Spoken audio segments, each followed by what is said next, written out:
For him who have conquered the mind is the best of friends, but the one who have failed to do so, his mind will remain the greatest enemy. So, hey everyone, this is Anjali and welcome back to my channel. So, as the title suggests, today I'm gonna be talking about Bhagavad Gita as it is by A.C. Bhaktivedanta Swami Prabhupada ji. So, before that, let me just tell you that I have tried reading Bhagavad Gita once, but because of too much of Hindi and Sanskrit words, it becomes so difficult for me to understand.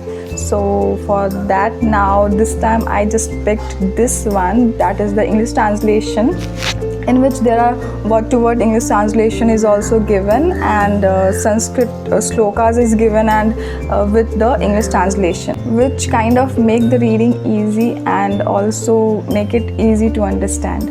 Well, I'm currently reading this and it is too thick, as you can see, so I will take my time to finish this one because I just don't want to read it just to finish the book, but I just actually want to read this to get something out of it. So that is it. So let me just derive you the meaning of the Bhagavad Gita. So Bhagavad means divine and Gita is poetry or song.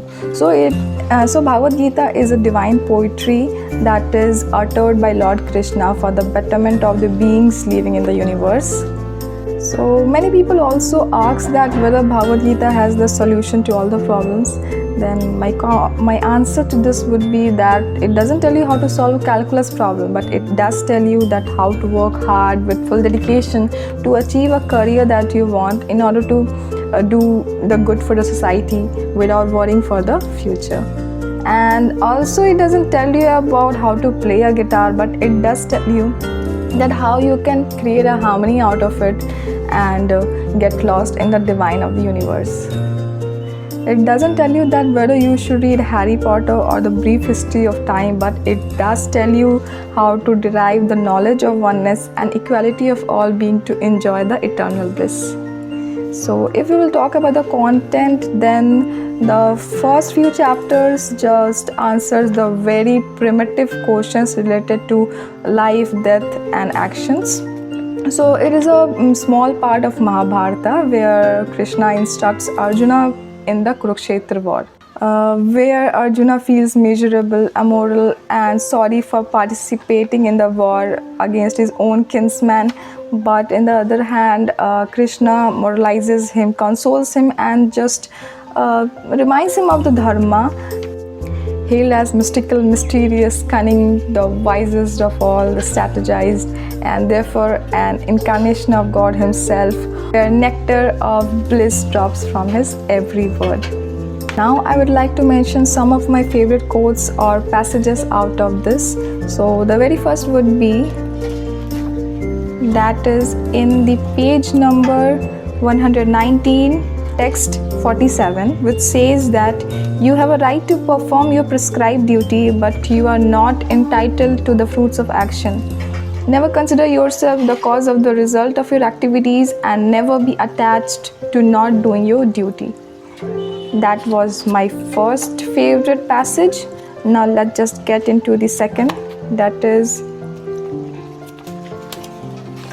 in the page number 242, text 3, which says, one who neither hates nor desires the fruit of his activities is known to be always renounced.